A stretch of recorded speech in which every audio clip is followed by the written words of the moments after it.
कुशल घर से बाहर निकला तो देखा सामने रमेश चाचा खड़े थे। उसने चाचा को देखा और उनके पास जाकर खड़ा हो गया। कुशल, चाचा जी आज कहाँ चलना है? लेकिन रमेश चाचा बिना कुछ कहे आगे चले गए।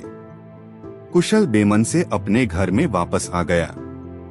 मम्मी, चाचा अब मुझसे बात नहीं करते, क्या बात है?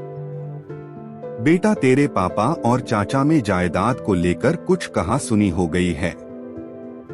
हमारा उन लोगों से कोई लेना देना नहीं है।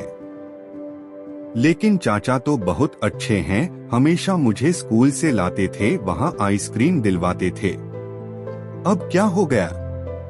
कहा न उनसे बात मत किया कर, नहीं तो तेरे पापा तुझे बहुत मारेंगे। रघुनाथ जी और रमेश दोनों भाई थे। दोनों की मार्केट में कपड़े की दुकान थी। पिताजी के मरने के बाद रघुनाथ जी और रमेश ने मिलकर दुकान को चलाया था। रघुनाथ जी और संगीता ने रमेश को अपने बच्चे की तरह रखा, उसकी शादी की, लेकिन शादी के बाद रमेश स्वभाव बदल गया। वह दुकान से अक्सर गायब रहता था। दुकान से ज्यादा पैसे ले लेता था। रघुनाथ जी ने कभी कोई हिसाब नहीं रखा, लेकिन कुछ समय से दुकान में घाटा होने लगा। बाद में पता लगा कि रमेश ज्यादा पैसे ले रहा था। रमेश, जब हम महीने के अंत में बराबर पैसे लेते हैं तो तुम जमा खर्च के पैसे कैसे ले सकते हो? भैया, मेरी शादी हो गई है, मुझे पैसों की जरूरत थी तो मैंने ले लिए, अब क्या हर काम आपसे पूछ कर करना पड़ेगा? रघुनाथ जी घर की शांति को बनाए रखने के लिए चुप रह गए। कुछ दिन बाद पता लगा कि रमेश ने वहीं मार्केट में अपनी अलग दुकान खोल ली है।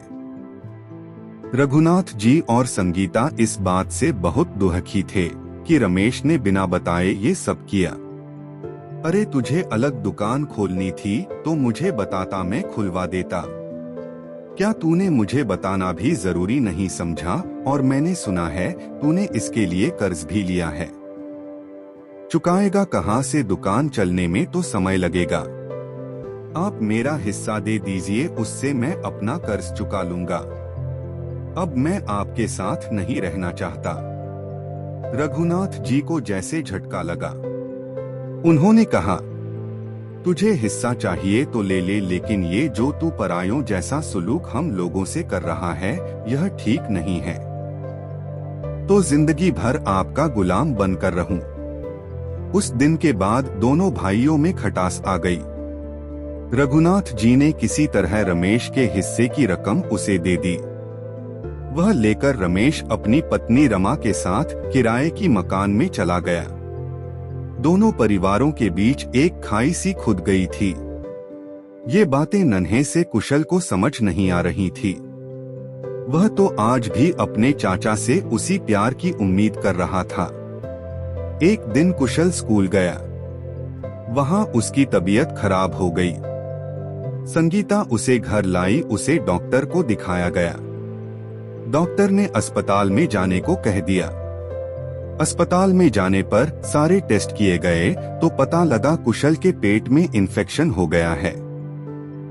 महीनों तक कुशल का इलाज चलता रहा। कुशल बहुत कमजोर हो गया था। एक दिन उसकी तबीयत ज्यादा बिगड़ी तो उसे अस्पताल में भर्ती कराना पड़ा। रघुनाथ जी बहुत परेशान थे। एक दिन वह कुशल के लिए केमिस्ट से दवाई खरीद रहे थे।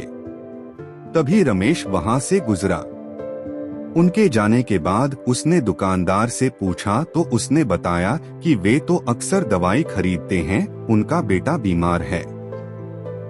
दुकानदार से अस्पताल के बारे में पूछकर रमेश सीधा अस्पताल पहुंच गया। उसने अपने भाई और डॉक्टर की बातें सुनी। आपके बेटे का ऑपरेशन करना बहुत जरूरी है। आप समझते क्यों नहीं? डॉक्टर साहब, मैं पैसों का इंतजाम कर रहा हूँ, लेकिन रकम इतनी बड़ी है, मुझे कुछ समय दीजिए। मैंने अपनी दुकान और घर दोनों गिरवी रखने की बात कर ली है, 2 दिन में पैसे आ जाएंगे। कुछ करना है जल्दी करो, नहीं तो पछताने के अलावा कुछ हाथ नहीं लगेगा। तभी रमेश आगे आया। भैया इतना कुछ हो गया, आपने मुझे बताया नहीं। पता नहीं भाग्य में क्या लिखा है। तू कुशल से मिल ले, उसे अच्छा लगेगा। रमेश जल्दी से कमरे में घुस गया। क्यों छोटे मास्टर चाचा को भूल गया? अब आइसक्रीम नहीं खानी। कुशल चाचा को देखकर बहुत खुश हुआ। संगीता की आंखों से आंसू बह रहे थे। चिंता मत करो भाभी, सब ठीक हो जाएगा। यह कहकर वह चला गया। अगले दिन सुबह डॉक्टर ने आकर बताया कि आज ही कुशल का ऑपरेशन करेंगे। डॉक्टर साहब, अभी तो पैसों का इंतजाम नहीं हो सका। क्या? लेकिन आपके पैसे तो जमा हो गए। रघुनाथ जी सोच रहे थे, तभी उनके कंधे पर किसी ने हाथ रखा। रघुनाथ जी ने पलटकर देखा तो रमेश और रमा दोनों खड़े थे। चिंता मत करो भैया, हमारा कुशल बिल्कुल ठीक हो जाएगा। मैंने कल ही अपनी दुकान बेच दी। अभी सुबह ही पैसे मिले तो मैं रमा को लेकर यहाँ आ गया। रघुनाथ जी की आंखों से आंसू बह रहे थे। पगले, ये क्या किया? अब क्या करेगा बिना दुकान के? कुछ भी कर लूंगा भैया, लेकिन अपने बेटे को तड़पते नहीं देख सकता। कुछ भी क्यों, अपनी दुकान है न, दोनों भाई वहीं बैठेंगे। दोनों भाई गले लग गए। यह देख कि रमा और संगीता की आंखें भी नम हो गईं।